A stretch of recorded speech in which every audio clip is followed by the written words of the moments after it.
We're talking with Keo Stark, who came to my attention through a Kickstarter campaign to create a book called Don't Go Back to School, a handbook for learning almost anything. And that attracted my attention because I was involved with the Pedagogy Project at that time and have always been much more interested in learning than schooling. The book has been published. It's really exciting. Well, I think let's talk about that a little bit. Tell us about the book in general. Sure. I started the book because I had been having a lot of conversations with people who wanted to figure out whether or not to go back to school. And I kept asking them the same questions about why. And what I really wanted to have was a handbook to give them, like, here's how you do this. It's not that scary. And that didn't exist, so I wrote one. So you talk about independent learning, and Mhm. and I think we're both interested in the differences between the kind of education that happens in schools, which is important and essential, but I think particularly with the availability of digital media and connections to other learners around the world, it's no longer sort of the monopolistic entrance to to learning. So, what about learning and independent learning? Well, I think one of the first things that's really interesting to talk about and that came up, I did about 100 interviews, which I started thinking I would do 20, and so it became real data. One of the themes that came up quite a bit was that people don't learn in isolation. Other than very, very few people who go off in a corner with some books and figure out what they're doing, people learn in social contexts. And that is, it makes the idea of an independent learner, it's a good phrase, but it's actually doesn't capture the truth of what people are doing. So, well, I suppose independent of formal schooling, So, yeah, yeah, is what that means. So yeah. maybe interdependent learners or learning in the context of community. So, of the 100 interviews you did, can you give us just a couple of examples of how people went out and learned things without going back to school?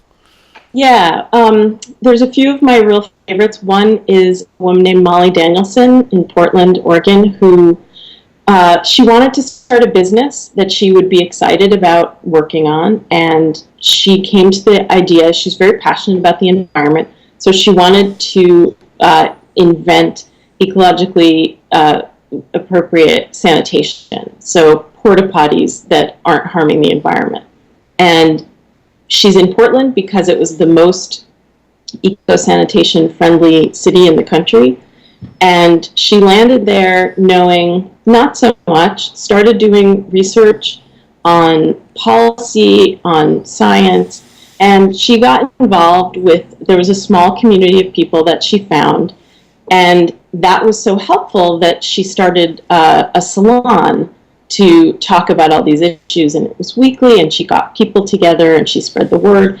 And that was one of the major ways that she learned, and she's now a recognized expert on this.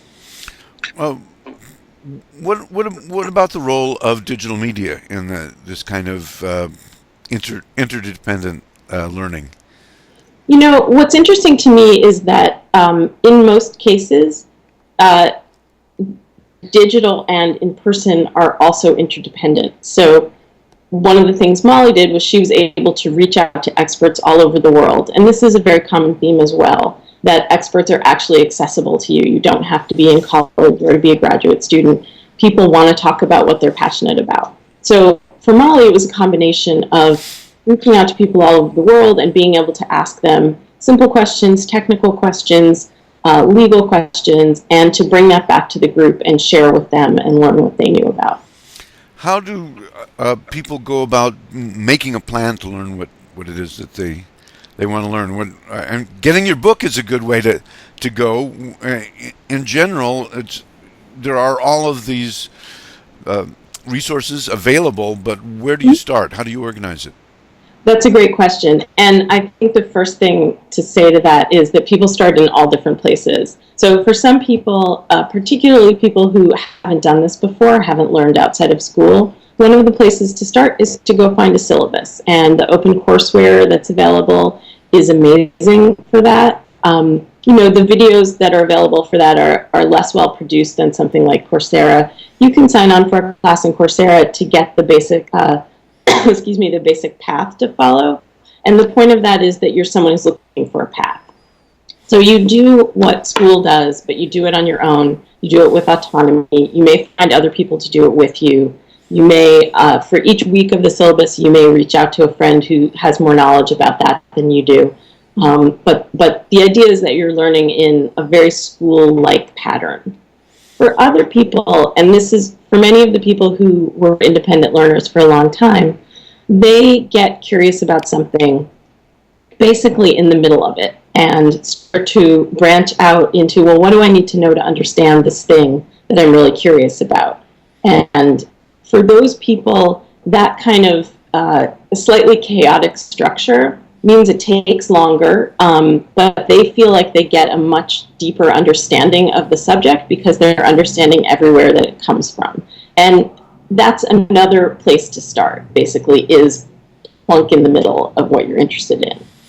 So, we talk at Digital Media and Learning about connected learning a lot Mm-hmm. these days, starting with what is it that you're interested in and connecting that to the kind of peer-to-peer education that happens in online games and fan-based communities and a lot of areas that I think people wouldn't consider to be formal education, but in which a lot of learning takes place. What you must be hearing by now from people who are using the book about what kinds of things people are learning out there. Well, actually, the book isn't quite out yet. Yeah, it'll be out. I'm not sure when this is airing, but the book will be out in April of this year. Okay, you know what? Probably this won't air until around the time that the book is out. So you haven't started hearing from too many people yet, although Well, certainly people are aware of it. what's interesting in answer to that is that a lot of people from the Kickstarter have written to me and said, I just want to get started on this and your book isn't out. Is there any advice you can give me? And so I usually, we have an email conversation and I ask them what they want to learn and why. And in some cases, it's because they want to advance in their career very specifically, and in other cases, it's curiosity.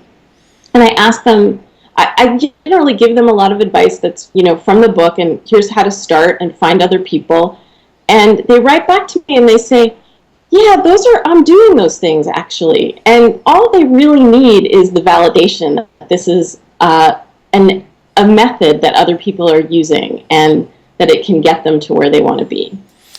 What criteria would you suggest to begin making the decision about should you go back to school or should you try to learn something interdependently?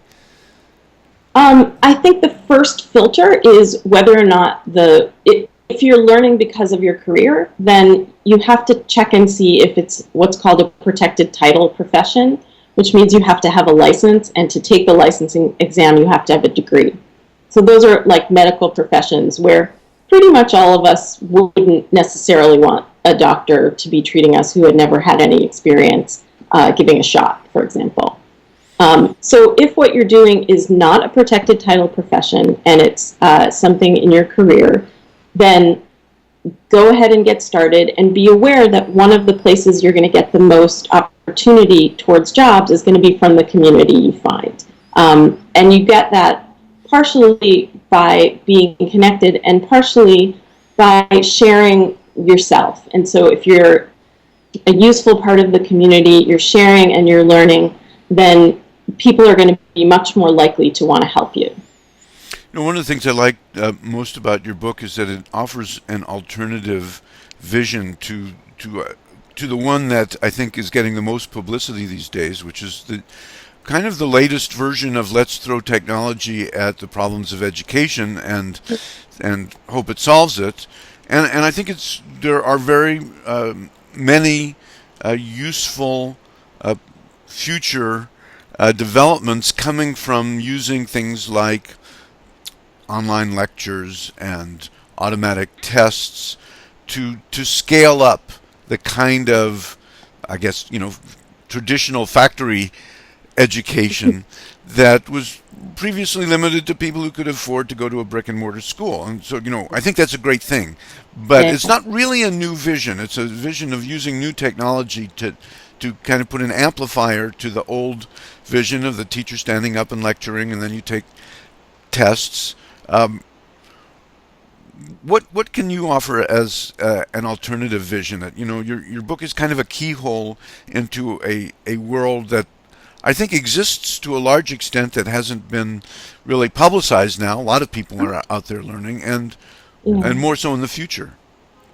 Yeah, and I think one of the things about that is that there are people doing this, but we don't have good tools yet or enough good tools to help people learn together who aren't in the same place. So one of the things about the new systems like Coursera and others that are getting a lot of publicity is that they're basically about putting teaching online and scaling up teaching. And what they need to be doing that would help this culture and help people learn independently is scaling up learning, and devising systems that are about learning. So the thing I'm most excited about are small scale experiments that I've been finding and that people have been showing to me that are platforms for connecting learners to without having to be enrolled in a course. It's a simple way of, if there's a group of people who want to learn together, you have a platform for sharing and for organizing materials and stuff like that. It can also be something where people are offering to teach something they know and finding people who want to learn it. Most of the people I talked to said one of the best ways to learn and one of the ways that tells them that they've really learned something is when they can teach it. Wonderful. I require that my university students co-teach with me, and they're a little baffled at first, but by the end, they're enthusiastic about it, and I think we both understand that learning is something that people love to do, and to a certain degree, uh, the institutions that deliver learning have kind of dulled that by the way we're required to sit there and listen Yeah. and pass the tests for years and years and years without really teaching it ourselves. And I think one of the most exciting things about this kind of interdependent learning you're talking about is the connection to peer learning that we all love to do. So, Yeah. I think that also solves some of the problems related to questions of rigor. So independent learning has the reputation of, well, you may not be learning everything as rigorously as you would in school, which I don't think is at all true, but you do need feedback on what you're learning. And so being able to teach other people and sharing your information gives you a kind of feedback mechanism that you wouldn't have if you're doing it alone. well, assessment is a whole other really interesting category of traditional teaching that is undergoing a transformation as people begin to take learning into their own hands. So peer assessment and self-assessment, and it was described to me as the difference between formative and normative assessment is the difference between a cook tasting the soup to see whether it needs more seasoning, and a restaurant critic rating a restaurant to see whether it's going to give it 3 or 4 stars in the newspaper. And while that kind of grading is often necessary, it does seem to be sort of deadening to the process of learning, whereas assessment is something that every learner does. Yeah, I agree. Do you talk about assessment and self-assessment in your book? I talk about it mostly in the context of things that are inherent in working in communities. I think that assessment is something that you have to build into your process. So assessment is part of the infrastructure that school hands to you. And if you're not finding ways to assess your knowledge on your own and with other people, then you are losing something that in some kind of magical, ideal school environment you would be getting. But it has nothing to do with tests. It has to do with competence and communication. Well, I wish great good fortune to your book. It's Don't Go Back to School, a handbook for learning almost anything, and will be available in April Thank 2013. you. So nice talking with you. Nice Thanks. talking with you. Bye. Bye.